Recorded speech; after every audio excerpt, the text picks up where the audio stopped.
Hello, this is Matthew coming at you with another Shadow Font episode. And you're on Luminous Beings Books right now. Either that or the blog, luminousbeings.blog. Anyway, I just watched a...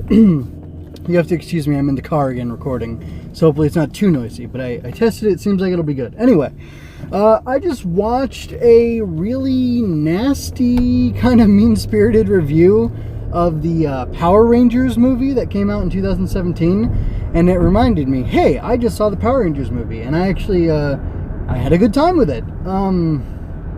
So, interesting, Power Rangers is now like 20-some years old, like maybe 24 years old, 25. Oh, it's 25, yeah, in 2018.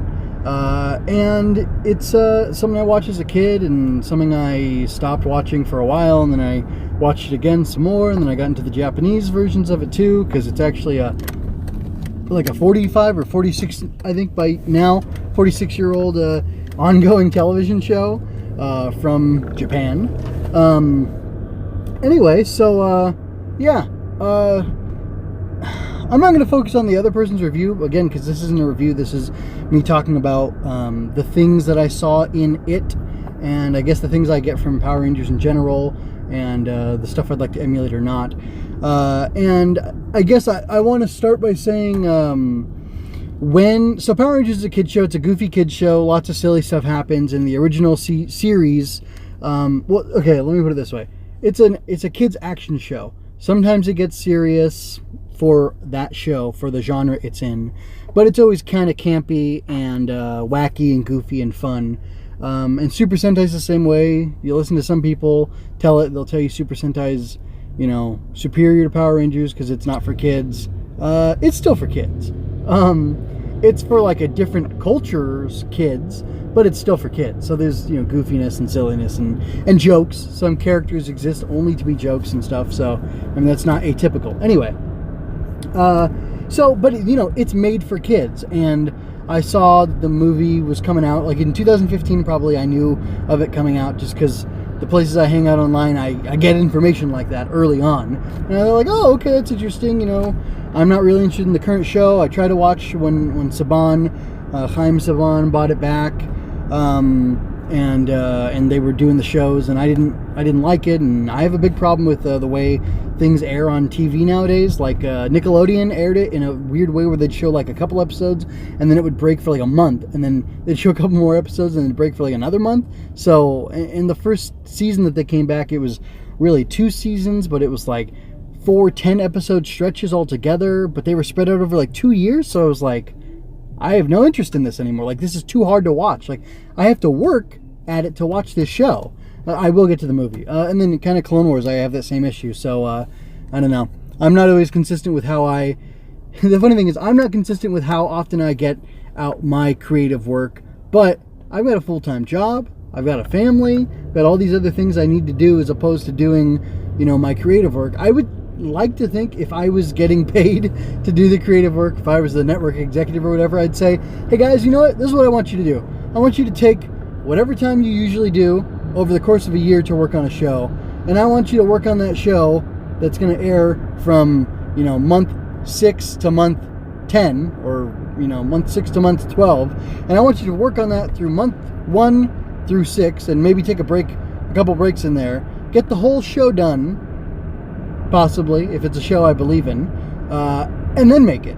And the funny thing is, the show, well, anyway, these shows, the Rebels, and the Power Rangers, I think they're kind of like guaranteed you're at least going to make this season. So why not just make the whole thing at once, and then and then release it like in a sane amount of time, or in a time frame that makes a lot of sense. Anyway, so I would like to think if I was getting paid to do that, that's what I do. So one thing, I got a phone call all of a sudden, and I guess this app auto pauses, which is nice, and then it recovers. So there's probably going to be, well, including this, like 45 seconds of awkwardness. I'll try to cut it. We'll see what happens, folks.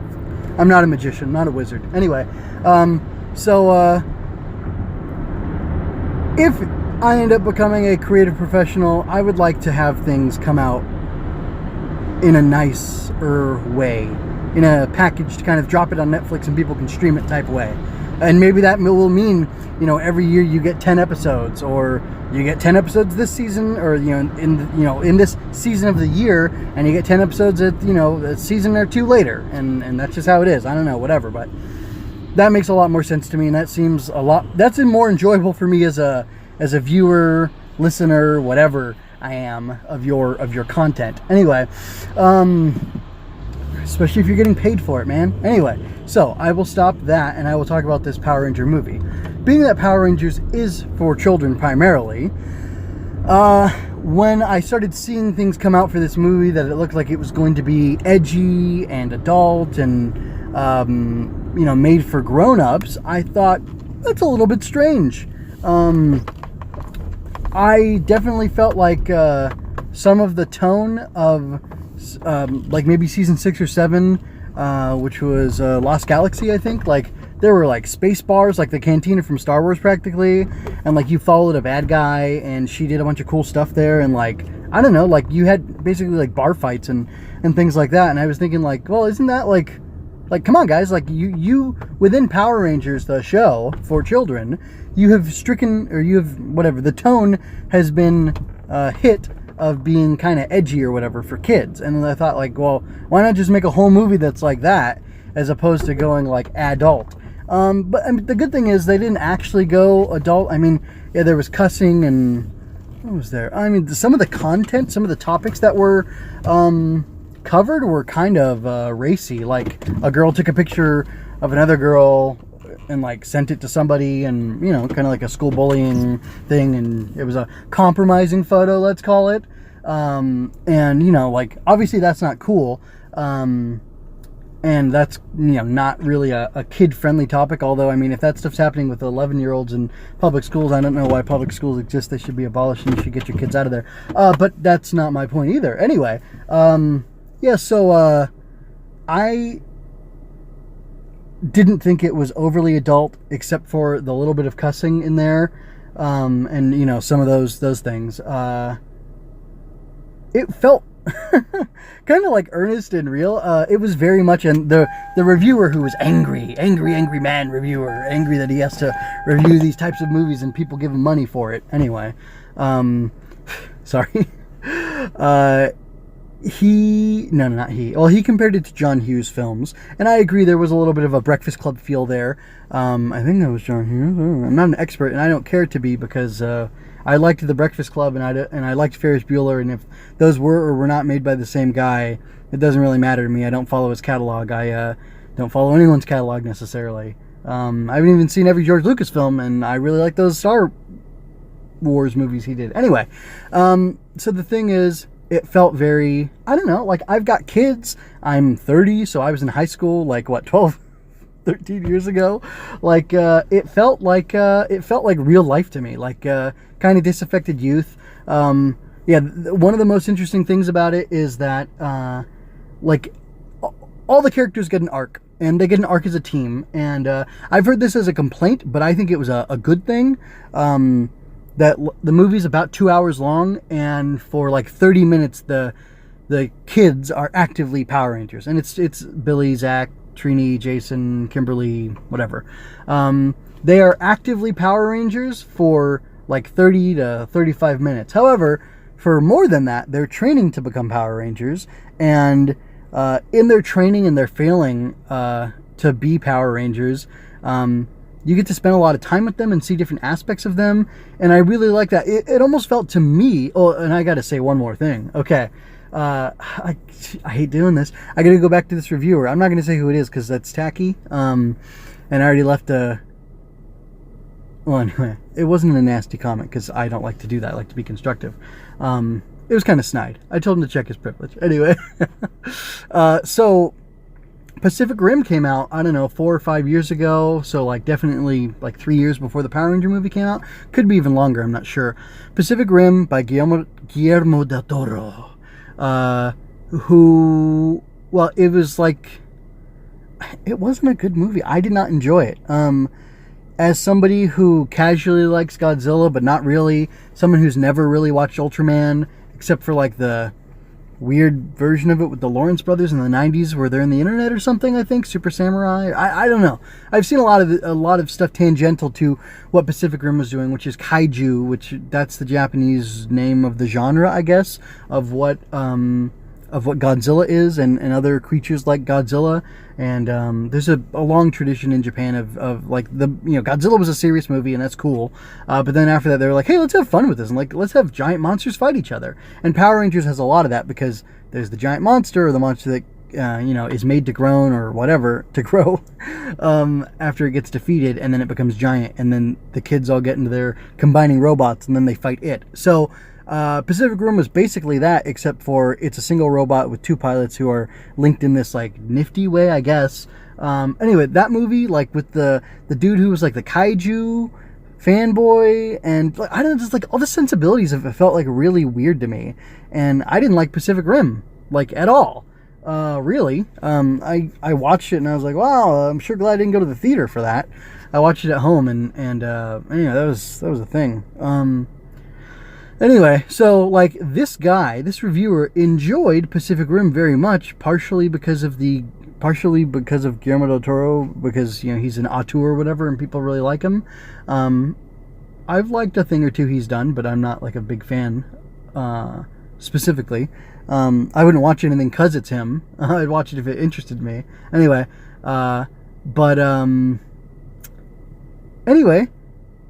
Pacific Rim for me was no good. Not very interesting. Didn't make sense. This Power Ranger movie for me was good. And what I liked about it, I liked the teen angst. I liked kind of how grounded it was, and I really liked that every character had an arc. I think I started saying that earlier, and then I didn't. Even Zordon had an arc,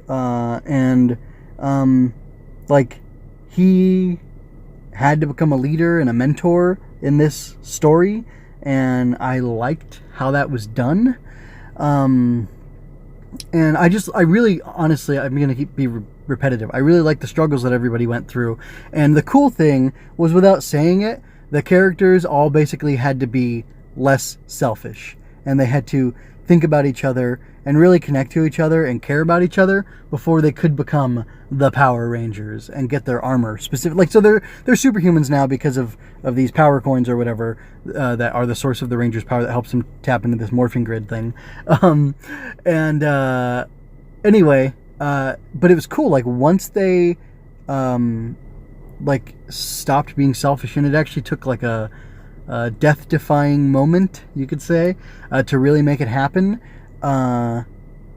I don't know, I thought that was really neat. It was cool to show all these kids so jaded and upset and hurt and angry, and then like for them to reach out to each other in, I felt, an authentic way, and really connect, and I don't know, it made me happy to see. And then the fights were cool when they were all suited up, and I don't know, it was enjoyable. I think what I would take away from the Power Rangers movie is, like, even if you think you have to go that hard or that edgy, you can dance around certain topics in a pretty tasteful way, or in a modest way, so to speak. And I'm not sure if they consciously did that or not, but I felt like nothing was gratuitous that they tried to go into. So I was happy about that. And I think maybe understating, like having the themes be there, that you need to connect and be selfless and whatever, having those themes be there but not explicitly stated is probably something I would take away from this, because it's hacky and corny when you overstate things. And I kind of wanted them to say it. I was like, come on, say like, you have to be selfless, you have to think about each other.